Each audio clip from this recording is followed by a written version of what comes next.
तो अब मेंडलीव साहब के विषय में आगे हम लोग अपनी बात को कंटिन्यू करते हैं। तो इनका एक ज़बरदस्त, एक बहुत बड़ा इम्पैक्ट था हमारी केमिस्ट्री में।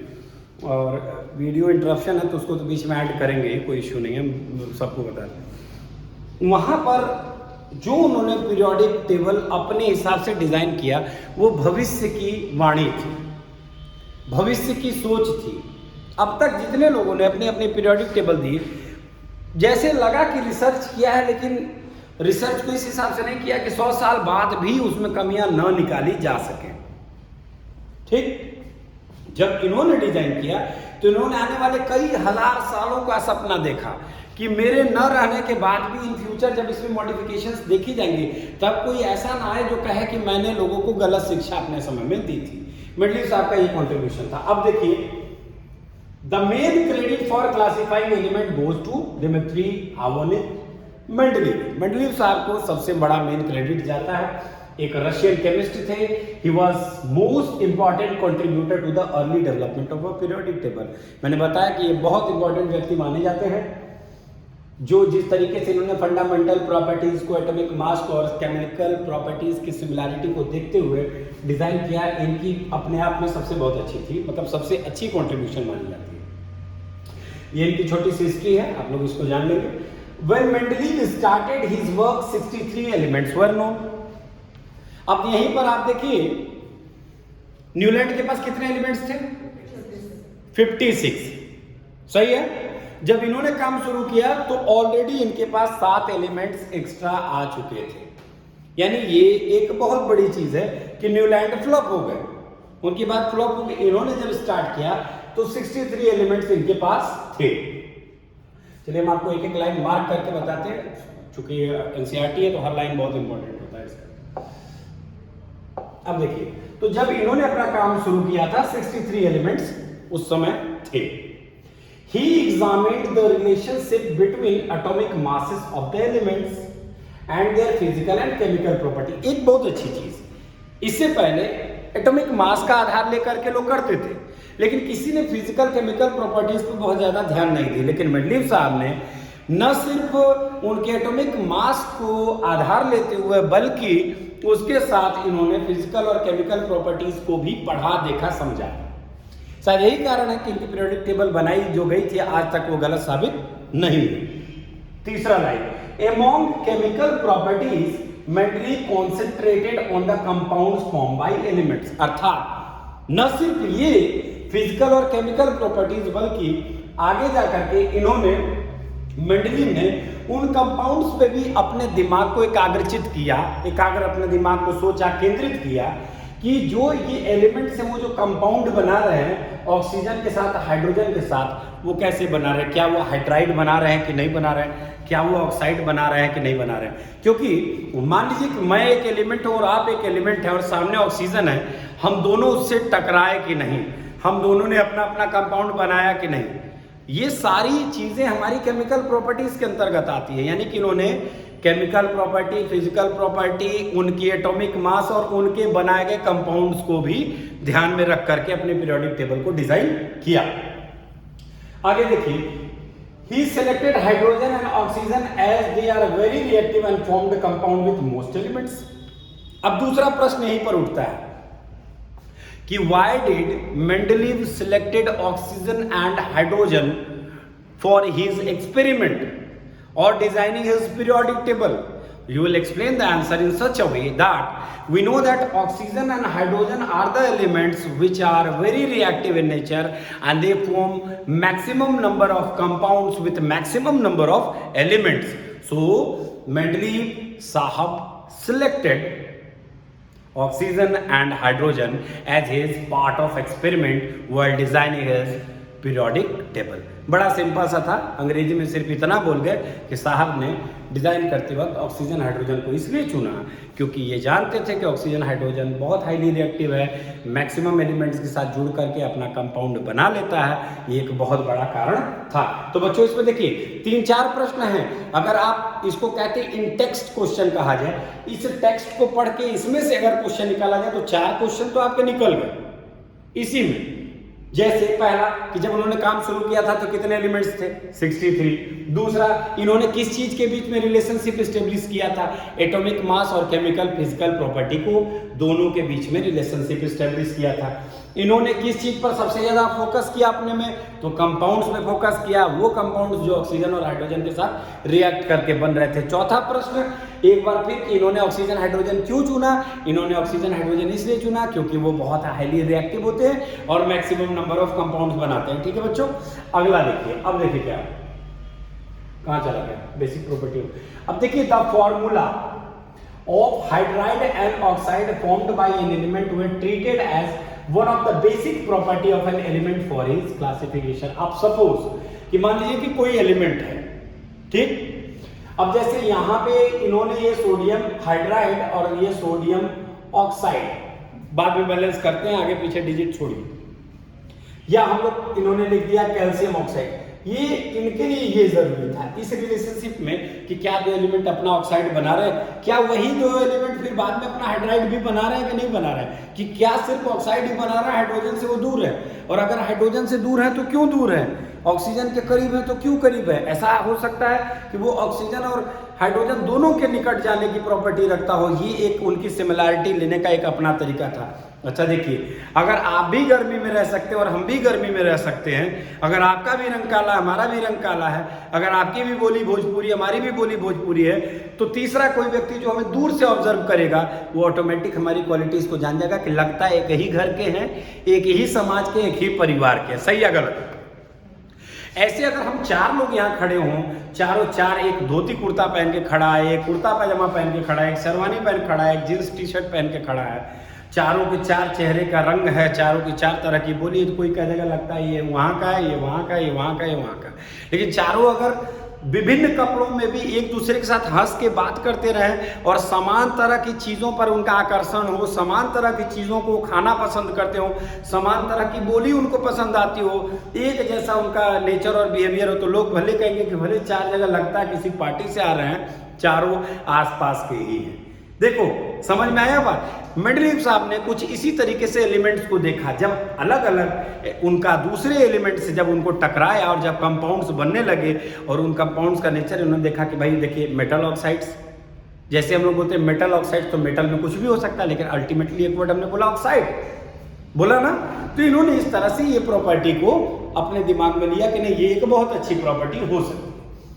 He then took 63 cards and on each card he wrote down the property of one element. उसके बाद 63 पत्ते लिए, यूं समझो ताश के पत्ते की तरह इन्होंने कार्ड ले लिया, हर एक कार्ड पे एक एलिमेंट का नाम लिखा और उसकी एक प्रॉपर्टी को लिखा। He sorted the elements with similar property and pinned the card together on a wall. अब मान लो कि ये दीवार है बच्चों, ये दीवार है और इस दीवार पे मैंने मान लीजिए कि मैंने इस तरह से 63 कार्ड्स पे, हर कार्ड पे एक एक नाम लिखा, carbon, oxygen, nitrogen, chlorine, neon, इस तरह से हमने लिख लिया। अब हमने हर कार्ड के नीचे उसकी कोई एक प्रॉपर्टी लिख ली, कोई प्रॉपर्टी लिख ली, कोई प्रॉपर्टी लिख ली। अब इसकी प्रॉपर्टी में यहाँ हमने ये चीज देखा और फिर यहाँ पे जाकर के इसमें भी ऐसी चीज दिखी। तो जब हमने देखा कि यार ये ओहो, दोनों तो एक ही जैसी प्रॉपर्टी रिजेंबल करे, इन्होंने यहाँ से इसको हटाया, यहाँ ला करके इसको लगा दिया, फिर इसी तरह कोई एलिमेंट था, फिर उसको यहाँ ला करके लगा दिया, कहे कि नहीं ये दिखने में एक जैसे, इनमें प्रॉपर्टीज में रिजेंबलेंस थी। तो 63 इनके पास कार्ड थे, 63 कार्ड्स थे, हर कार्ड पे एलिमेंट का नाम लिखा था और हर एलिमेंट के नीचे उसकी प्रॉपर्टी लिखी थी।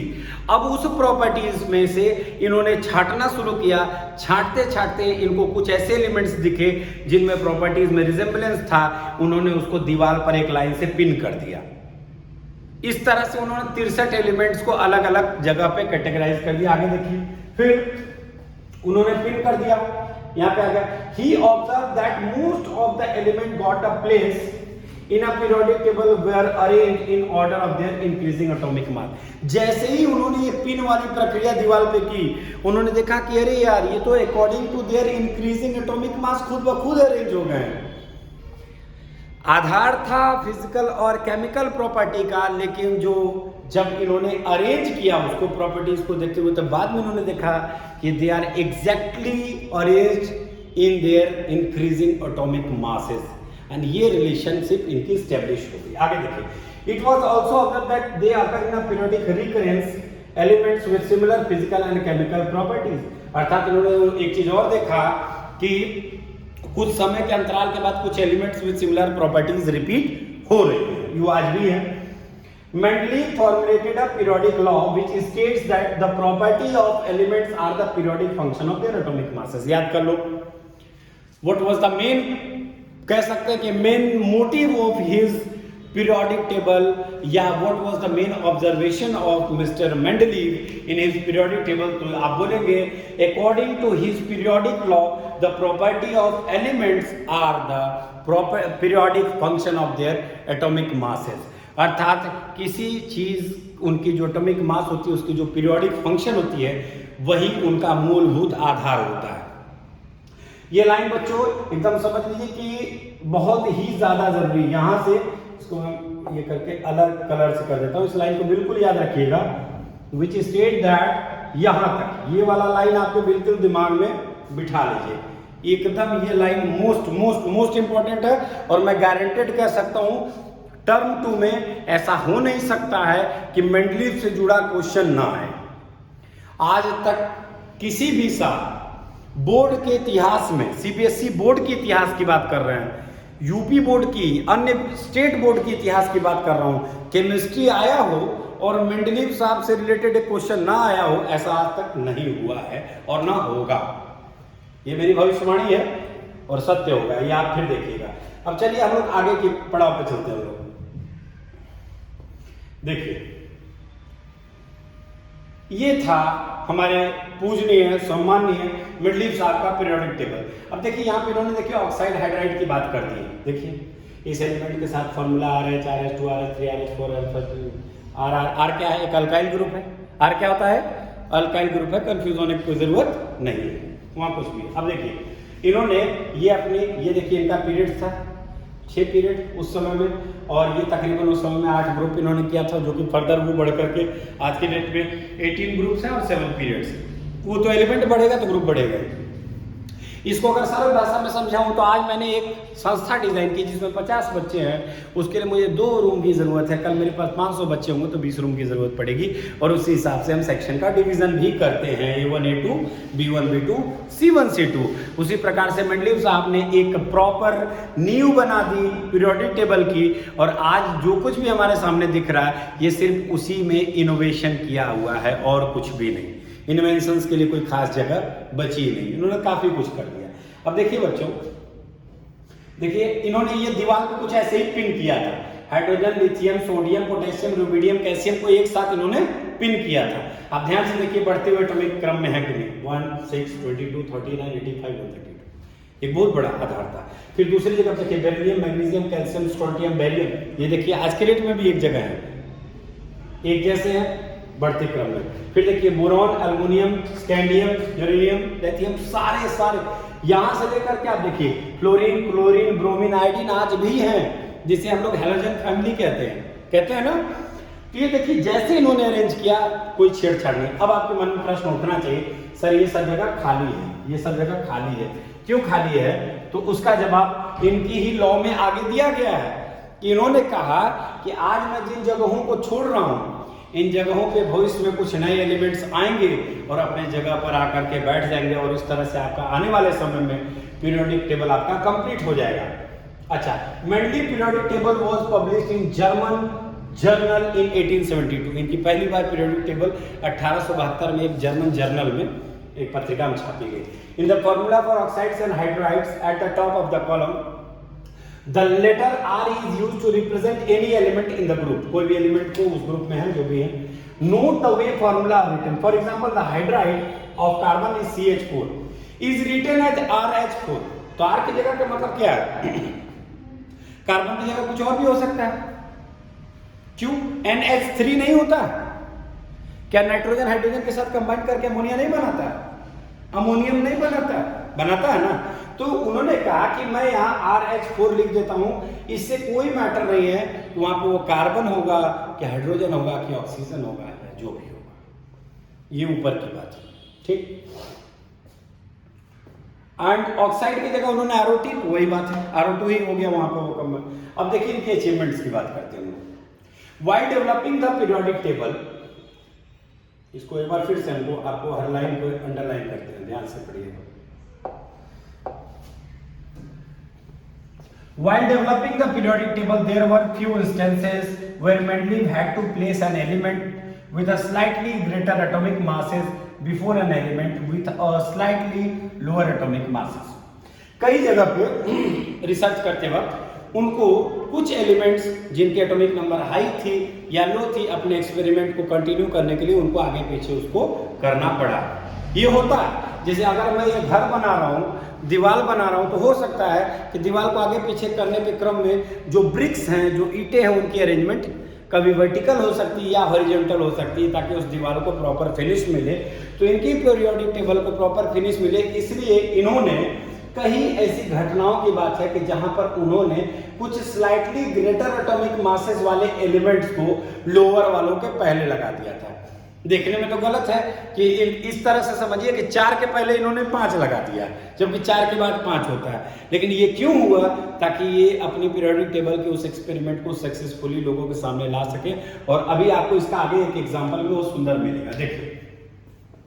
The sequence was inverted so that elements with similar property could be grouped together. ऐसा इसलिए किया गया, अब यहीं पर आपका आंसर आ गया, ताकि जो सिमिलर प्रॉपर्टीज वाले एलिमेंट्स हैं उनको एक ग्रुप में ला करके ग्रुपिंग किया जा सके। ठीक है, जैसे आप देखिए क्रमबद्ध तरीके में देखें तो 1 2 3 4 सब एक साथ बड़ा अच्छा लगता है, लेकिन जैसे ही हम इसमें ऑड इवन की बात करते हैं तो ऑटोमेटिकली 1 और 3 एक साथ और 2 और 4 एक साथ हो जाते हैं, हाँ या ना? तो जब हम मैथमेटिकली अगर कैलकुलेशन के हिसाब से देखें, ऑड इवन के फॉर्मूला को सोचें, तो हमें ये भी सही लगेगा और ये भी सही लगेगा। लेकिन अगर हमें जानकारी नहीं है और गलती से हमने 1 3 2 4 एक साथ लिख दिया तो लोग कहेंगे गलत है भाई, 1 3 के बीच में 2 होता है। तो नहीं, ये 1 3 एक दूसरे के जैसे हैं, एक दूसरे के डिविजिबल हैं, इनको एक साथ होना चाहिए। 2 4 एक दूसरे के डिविजिबल हैं, इनको एक साथ होना चाहिए। इसी चीज को मेंडलीव ने अपने एक्सपेरिमेंट में दिया। बच्चों कोई दिक्कत नहीं है ना समझने में?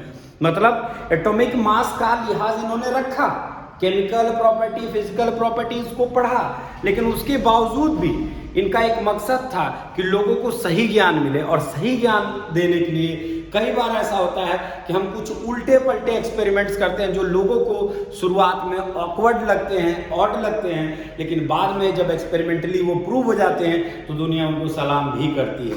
और आपको तो पता है जितने मेजर इन्वेंशंस और डिस्कवरीज हुई हैं वो किसी ना किसी गलती के साथ ही हुई हैं, चाहे वो साइनाइड की बात करें चाहे किसी भी चीज़ की बात करें, बिना गलतियों के कोई एक्सपेरिमेंट आज तक हुआ ही नहीं। खैर, ये रहा उनका एक अपना।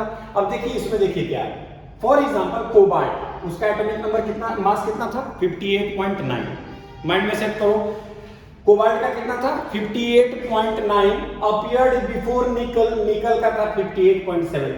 मतलब निकल से पहले कोबाल्ट रख दिए, जबकि कोबाल्ट भारी था निकल से। कोबाल्ट से पहले इन्होंने निकल, कोबाल्ट को पहले रख दिया निकल से, जबकि निकल हल्का था और कोबाल्ट भारी था। Looking at table 5.4, can you find out one more such anomaly? अब इसके पहले वाले टेबल में जाकर के ऐसे ही कुछ एलिमेंट्स आपको दिख जाएंगे जहां पर आप देखेंगे कि वो है तो हल्का लेकिन भारी वाले के बाद आया है, या वो भारी है हल्का वाले से पहले आ गया। तो इस चीज को करने के पीछे का सिर्फ और सिर्फ एक फंडा था कि इनकी कैलकुलेशन से वो उनको रिजेम्बलेंस निकाल करके एक प्रॉपर स्थान देना चाहते थे कि बाद में ऐसी कोई दिक्कत किसी के सामने ना आगे। यानी further Mendeleev left some gaps in the periodic table instead of looking upon this gaps as defects. देखिए डिफेक्ट के तौर पर न छोड़ करके इन्होंने कुछ गैप को छोड़ दिया अपनी पीरियोडिक टेबल में, और क्या बोला? Boldly predicted that the existence of some elements that had not been discovered at that time. इन्होंने क्लियर कह दिया आने वाले समय में कुछ एलिमेंट्स आएंगे और इस जगह पे खुद ब खुद आकर के फिट हो जाएंगे। Mendeleev named them by prefixing a Sanskrit numeral. उन्होंने उन एलिमेंट्स का नोमेनक्लेचर संस्कृत के शब्दों के इस्तेमाल के साथ, जिसका नाम था इक्का, एक। For instance, scandium, gallium, germanium discovered later have properties। अब ध्यान से देखिए यहीं पर, स्कैंडियम, गैलियम, जर्मेनियम मेंडलीव साहब ने देखा नहीं था, लेकिन अपनी उस भविष्यवाणी और अपने रिसर्च के आधार पे इन्होंने बहुत पहले ही बोल दिया था कि इनकी प्रॉपर्टीज में रिजेम्बलेंस देखने को मिलेगी। तो आपका एक प्रश्न यहाँ फिर पैदा हो जाता है बच्चों कि वो कौन से एलिमेंट्स थे जो उस समय तो नहीं थे जब मेंडलीव साहब ने अपना लॉ दिया, लेकिन बाद में जाकर के वो न सिर्फ डिस्कवर हुए, उनकी टेबल में फिट भी हुए और उनमें प्रॉपर्टीज का सिमिलैरिटी भी देखा गया। तो स्कैंडियम, गैलियम एंड जर्मेनियम। अब हम लोग फिर आगे बढ़ते हैं। देखिए, सिमिलर टू एका बोरॉन, एका एल्युमिनियम, एका सिलिकॉन। अब यहां देखिए, यहाँ पे एक बोरॉन, एक एल्युमिनियम और एक silicon respectively. The properties of aluminum predicted by Mendeleev as those of the element gallium, which was discovered later and replaced aluminum, are listed as follows. अब देखिए यहाँ पर 68 इसका एटॉमिक मास है, 69.7 है, ठीक। दूसरा चीज, इसका ऑक्साइड का फॉर्मूला देख लीजिए, E2O3 Ga2O3, मतलब फिट बैठा बिल्कुल। इसका क्लोराइड का फॉर्मूला ECl3 था, इसका यहाँ GaCl3। सिमिलरिटीज आपको दिख रही है ना। अब यहाँ पे क्लियर कह रहा है कि एल्युमिनियम की प्रॉपर्टी जो थी, मतलब गैलियम बाद में डिस्कवर हुआ और इसके आधार पर उन्होंने पहले ही भविष्यवाणी कर दी थी कि आगे में इस तरह का एक एलिमेंट इसके ग्रुप में ऐड होगा, जहां आपके सामने में गैलियम दिख रहा है। This provided convincing evidence for both the correctness and usefulness of modern Mendeleev periodic table.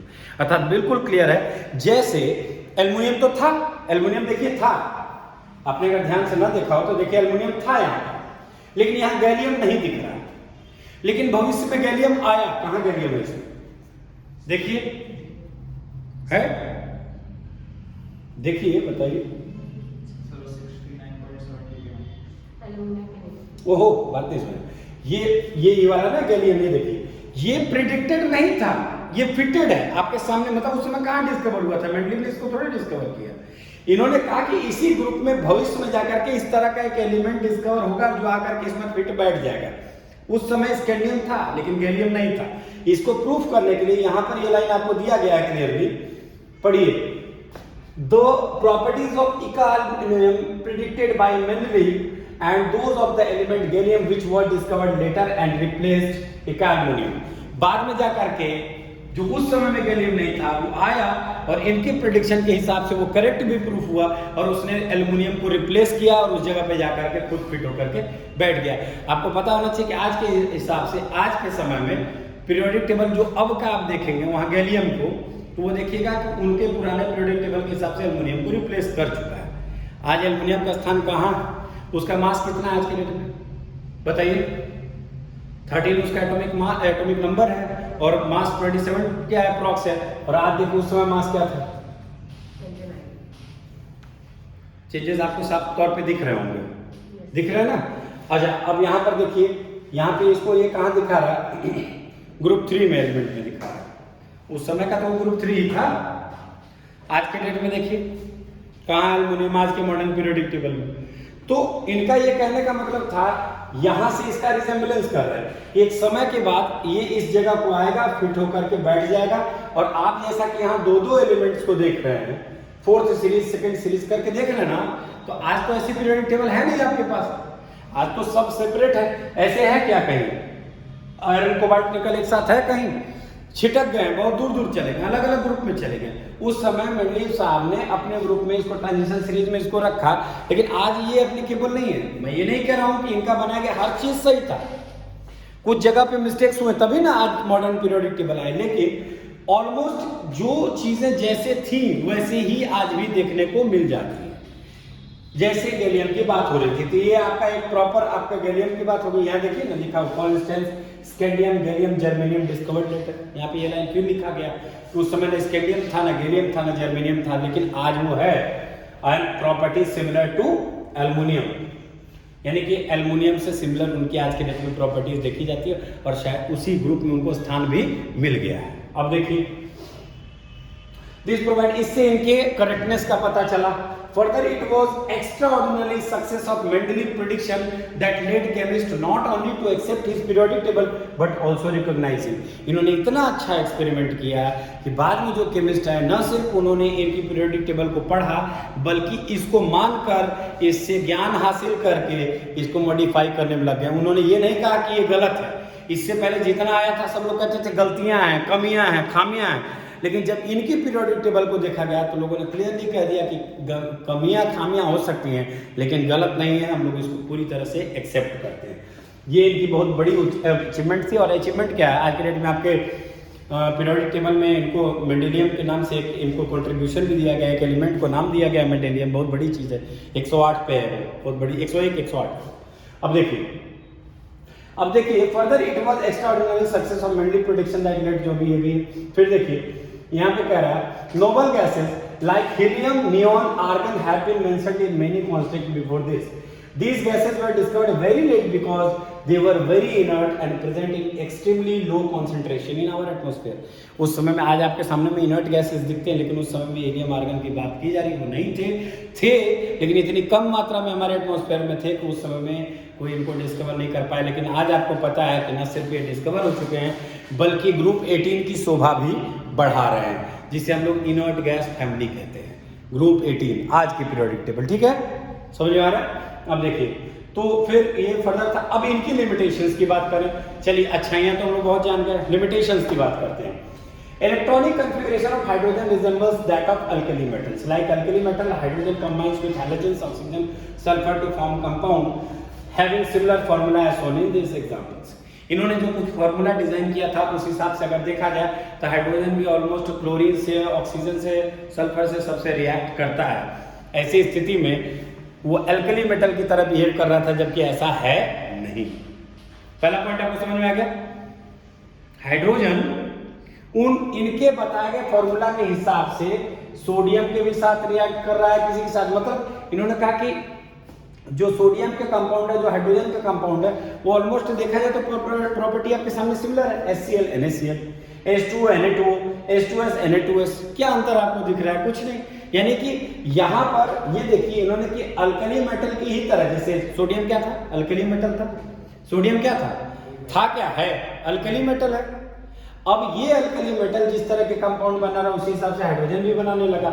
On the other hand just like halogens, hydrogen also exists as diatomic molecules and combines with metal and non-metal to form covalent compound। और दूसरी तरफ में जैसे halogens होते हैं यानी कि नमक, अब हैलोजेंस का मतलब क्लोरीन, ब्रोमीन, आयोडीन जिस प्रकार से होते हैं, ये भी डायटोमिक मॉलिक्यूल्स के तौर पे देखा जाता है और ये भी किसी मेटल और नॉन मेटल के साथ रिएक्ट करके कंबाइंड बना लेता है। अब जैसे अब हाइड्रोजन का आप मेटल के साथ रिएक्शन देखें तो सोडियम हाइड्राइड वहाँ मेटल के साथ रिएक्ट किया, और at the same time methane जहाँ कार्बन के साथ रिएक्ट किया, जो कि कार्बन एक नॉन मेटल है। तो आप हाइड्रोजन को मेटल के भी साथ देख सकते हैं और नॉन मेटल के भी साथ देख सकते हैं, कोवेलेंट बॉन्ड कंपाउंड बनाते हैं। आगे देखिए, certainly no fixed position can be given to hydrogen in the periodic table. अब आपसे क्वेश्चन पूछा जाएगा कि बच्चों क्यों हाइड्रोजन को लेकर के आज के डेट में विवाद है, तो आप बोलेंगे इस विवाद का सबसे महत्वपूर्ण कारण है कि वो अल्कली मेटल की तरह बिहेव करता है, जबकि वो अल्कली मेटल है नहीं, वो हैलोजन फैमिली की तरह डायटोमिक स्टेट में पाया जाता है। कार्बन हाइड्रोजन सभी से रिएक्ट करता है, वो मेटलों से रिएक्ट करता है, नॉन मेटल से भी रिएक्ट करता है, दोनों के साथ अपना कंपाउंड बनाता है। इस तरह के एलिमेंट्स को कैसे एक सही जगह दी जा सकती है? मान लो मैं आपके घर में आया, पड़ोसी से आपका झगड़ा है, मैं एक बार दौड़ के पड़ोसी के यहाँ पानी पीऊँ, फिर आपके यहाँ नाश्ता, फिर उनके यहाँ खाना, तो लास्ट में दोनों लोग दो दो लाठी मार के उनको भगा देंगे, क्योंकि आप दोनों में युद्ध स्तर पे एक दूसरे का झोटा नोचा नोची हो चुका होगा। और इस संदर्भ में आप लोग ये कहेंगे ये बड़ा लीचड़ आदमी है, पानी हमारे यहाँ पीता है, मुँह उसके यहाँ धोता है, ऐसे में दोनों लोग मिल के धो देंगे। ठीक उसी प्रकार से हाइड्रोजन बेचारे की वही स्थिति थी। ये सबकी पसंद और नापसंद को दरकिनार करते हुए किसी के साथ जाता था, कहीं बैठ जाता था, कहीं सोच जाता था। इस वजह से इसको कोई स्थान देना फिक्स नहीं था। बात समझ रहे ना? अगर कोई आपके घर में गेस्ट आए और वो नाचे बेडरूम में जा करके और कहे मुझे सोना है, तो पलंग आप कंधे पे लेकर के तो उसके पीछे घूमेंगे नहीं, पलंग तो एक ही जगह रहेगी। इसीलिए पीरियोडिक टेबल तो बेचारा नाचेगा नहीं हाइड्रोजन की तरह, कहीं चल जाता है, कहीं सूझ जाता है। इस संदर्भ को बचाने के लिए आज तक लोग हाइड्रोजन को लेकर के कंफ्यूज हैं। कहा गया इसको कॉमेडी में, लेकिन इसका अर्थ आपके समझ में आ गया होगा। जिसकी अपनी कोई एक फिक्स प्रॉपर्टी नहीं होती, उसका कोई फिक्स पोजीशन भी नहीं होता है। अगर मैं टीचर, वॉचमैन और एक्टर तीनों हूं और एट द सेम टाइम मैं तीनों कलाएं एक साथ दिखाता रहूं, तो मुझे नहीं लगता है कि पुष्पा समय झुकेगा नहीं, यहाँ बगल में मारकर गिरा हुआ था, झुकना तो पड़ेगा ना भाई। तो एक्टर और टीचर एक साथ नहीं हो सकते हैं। अपने आप में हर व्यक्ति जब किसी एक चीज को लंबे समय तक करता है और एक चीज में वो संलिप्त रहता है तो लोग उसको उसी नाम से रिकॉल करने लगते हैं। जैसे कोई जीवन भर अगर शिक्षा से जुड़ा रहा तो मास्टर साहब उसका नाम स्वतः हो जाता है, क्योंकि ये टीचिंग का काम करते हैं। कोई अगर जीवन भर चपरासी के तौर पे काम किया या पहरेदार के तौर पे, तो पूरे टाइम उसके लाइफ टाइम उसका नाम वॉचमैन पड़ जाता है। उसी प्रकार से जब कोई एलिमेंट एक फिक्स चीज़ों के साथ ही जुड़ता है, फिक्स चीज़ों के साथ ही अपना कंपाउंड बनाता है, तो उसे पीरियोडिक टेबल में एक फिक्स जगह दी जाती है, जो कि हाइड्रोजन को लेकर के आज तक लोग सस्पेंस में हैं कि आज भी उसकी प्रॉपर्टी और जो नए एलिमेंट्स आते हैं उनसे भी जुड़ जाता है। समझ रहे हैं मेरी बात को? इस वजह से हाइड्रोजन को लेकर के आज तक के पीरियोडिक टेबल में ये बवाल है कि आज की भी पीरियोडिक टेबल इनकरेक्ट है, सिर्फ इस एक हाइड्रोजन की वजह से। क्लियर? अब अगर आपसे कोई कहे कि आज की पीरियोडिक टेबल परफेक्ट है तो आप बोलेंगे नो। रीजन बोलेगा तो आप बोलेंगे hydrogen behaves as alkali metal but it is not. That is why. Proof करो ऐसा कैसे है, वो प्रूफ कर ही नहीं पाएगा, आप सही हो जाएंगे। चलिए, certainly no fixed position can given to, बात खत्म। This was the first limitation of Mendeleev's periodic table. ये सबसे बड़ी इनकी लिमिटेशन थी। He could not assign a correct position to hydrogen in his table. आपसे अगर पहला कोई लिमिटेशन पूछेगा तो सबसे पहला नाम हाइड्रोजन का दिमाग में बैठा लीजिए कि ही placed hydrogen in his periodic table but still it was not on correct place। ये सही जगह पे नहीं था, ये इनका करेक्ट पोजीशन नहीं था हाइड्रोजन का, ये कहीं उसको फिक्स जगह नहीं दे पाए। दूसरा सबसे महत्वपूर्ण देखिए, isotopes were discovered long after Mendeleev had proposed periodic classification of elements. बाद में आइसोटोप्स, और बच्चों आइसोटोप्स का मतलब आपको पता है, एक एलिमेंट जिसका एटॉमिक नंबर सेम हो लेकिन मास वेरी करे। मैं सुमित हूं, मेरे जैसे 3 सुमित आ जाए, सब कुछ ठीक है, लेकिन मैं 80 हूं, वो 85 और वो 90। अगर वो मेरे ही प्रारूप हैं, मेरे ही नाम से जाने जाएंगे, और अगर पर्सनालिटी में एक बहुत बड़ा चेंज देखा जाएगा, प्रॉपर्टीज में एक बहुत बड़ा चेंज देखा जाएगा, तो आप कहेंगे उनका हमशक्ल है, उनके जैसा है, वो नहीं। बात समझ रहे हैं? अगर मेरे जैसा कोई आदमी और मुझसे एकदम स्लिम ट्रिम आ जाए, रिजेंबलेंस दिखे, तो आप ये कहेंगे देखो ना यार वो सुमित सर की तरह लग रहा है। ये नहीं कहेंगे कि देखो सुमित सर आ रहे हैं। ठीक उसी प्रकार से आइसोटोप्स भी काफी कंफ्यूजिंग कैरेक्टर्स थे। कुछ ऐसे एलिमेंट्स थे जिनके आइसोटोप्स को देखा गया, हाइड्रोजन प्रमुखता से। आप लोग जानते हैं प्रोटियम, ड्यूटेरियम एंड ट्रिटियम, जिसका नाम आज के डेट में लगभग सभी के जुबान पर है। ये तीनों हाइड्रोजन के ही आइसोटोप्स हैं, लेकिन मास तीनों का अलग अलग है और एटॉमिक नंबर सेम है। तीनों का मास एटॉमिक नंबर 111 और मास 123 है। इस प्रकार से एक बहुत बड़ा कंफ्यूजन, तो ये रहा इनका दूसरा सबसे बड़ा ड्रॉबैक। तीसरा, अब देखिए यहाँ पे देखिए, let us recall isotope of some elements but different atomic mass, वही बात आ गई। अब चलिए एक्टिविटी क्या है, consider the isotopes of chlorine. Chlorine का आइसोटोप को देखिए, एक का 35 मास है, दूसरे का 37 है। ठीक, Would you place them in the different slot because their atomic masses are different? क्या आप उनको 2 अलग अलग स्लॉट दे पाएंगे? इसलिए क्योंकि उनका मास अलग अलग है, क्योंकि उन्होंने मास का आधार लिया था भाई। अगर आप मास को आधार ले रहे हो तो भारी चीज जो बढ़ते हुए क्रम में उसको अरेंज करो ना, तो फिर तो क्लोरीन 2 जगह हो जाएगा, हाइड्रोजन 3 जगह हो जाएगा, तो फिर आपकी पीरियोडिक टेबल वैलिड कैसे हुई? आई बात समझ में? एक बार फिर सुनो, हाइड्रोजन शकल देखिए उसका, सा लग रहा है कि जैसे पूरा दिन खेत में भैंस चरा करके क्लास करने बैठ गए। ये सब ले जाएंगे मुंह खोल के, आंखों लाल ऐसा हो गया जैसे लग रहा है कि तरबूजा आंख में फिट हो गया हो। देखिए यहाँ क्या है, आइसोटोप्स की बात हुई तो हाइड्रोजन तो 3 हो गया। अब ये 3 हाइड्रोजन को एक स्लॉट में कैसे डालें? इम्पॉसिबल। पोस्टुलेट हो गया, ड्रॉबैक हो गया, लिमिटेशंस हो गई। दूसरा, क्लोरीन है, एक 35 है, दूसरा 37 है, मतलब 35 या 37 है। अगर आपके हिसाब से बढ़ते हुए एटॉमिक मासेस के संदर्भ में हम उनको अरेंज कर सकते तो फिर तो क्लोरीन के लिए भी 2 जगह हो गया था, ये दूसरा लिमिटेशन हो गया। तो पहला लिमिटेशन, हाइड्रोजन का प्रॉपर पोजीशनिंग नहीं था, कहीं भी डाल दिए, उसका कोई फिक्स पोजीशन नहीं बना। और दूसरा, पोजीशन ऑफ आइसोटोप्स, या कुल मिलाकर के कहें इम्प्रॉपर प्लेसमेंट ऑफ आइसोटोप्स। अब देखिए, और would you place them in same position because their chemical properties are same? तो हम इस आंसर के साथ जाएंगे, we will place chlorine in the same slot because we know that the parent element is same. मेरा बेटा गोरा हो, काला हो, भूरा हो या नीला हो, अगर वो मेरा पुत्र है तो मैं उसको एक घर में रखूंगा, वो जीवन भर मेरा पुत्र कहलाएगा, उसको अलग नाम अलग चीजों से उसको रिकॉग्नाइज नहीं किया जाएगा। After all he will be the son of Sumit Singh और डॉटर ऑफ सुमित सिंह, वो तय रहेगा कि उसके नाम के साथ वो जुड़ जाएगा। पर्सनालिटी में एक ड्रास्टिक चेंज देखने को मिले, इसके बावजूद भी माता पिता अगर छोटे कद के हो, बच्चा 7 फुट का हो जाएगा तो ऐसा नहीं कोई कहेगा कि ये उनका बेटा नहीं है, पड़ोसी के यहाँ का है। ये एक बहुत बड़ी चीज है, तो हम उसको एक फैमिली में कंसीडर करेंगे। तो अल्टीमेटली फॉर्चुनेटली अनफॉर्चुनेटली जो भी कहें, हम आइसोटोप्स को अलग अलग पोजीशन नहीं दे सकते हैं क्योंकि पेरेंट एलिमेंट सेम है। यहां पर आकर के ये बात करनी चाहते हैं। Thus isotopes of all element poses a challenge to maintain periodic table, ये सब उनके चैलेंज थे। Another problem that the atomic mass do not increase in a regular manner, ये भी बात सही है। 1 के बाद 2, 2 के बाद 3, 3 के बाद 4, 4 के बाद 5 होना चाहिए, 4 के बाद 9 हो जा रहा है, 9 के बाद 17 हो जा रहा है, 17 के बाद सीधे 31 हो जा रहा है, 31 के बाद सीधे 39 हो जा रहा है। कोई फिक्स चेंज नहीं था।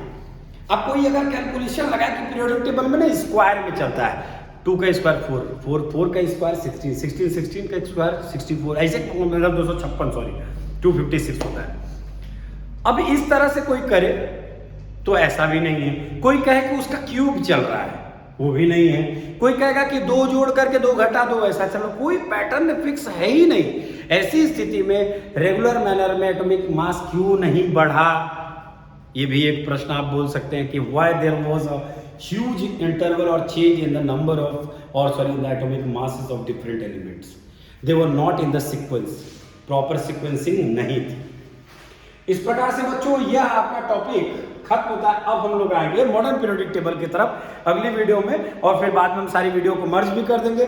उम्मीद करते हैं आने वाली वीडियो में आप लोगों को कुछ महत्वपूर्ण क्वेश्चंस की एक स्लाइड लेकर के मैं आ रहा हूं, जिसमें केमिस्ट्री के carbon and compound and periodic classification of elements के टोटल 50 क्वेश्चंस का सॉल्यूशन मैं एक ही वीडियो में लेकर के आऊंगा।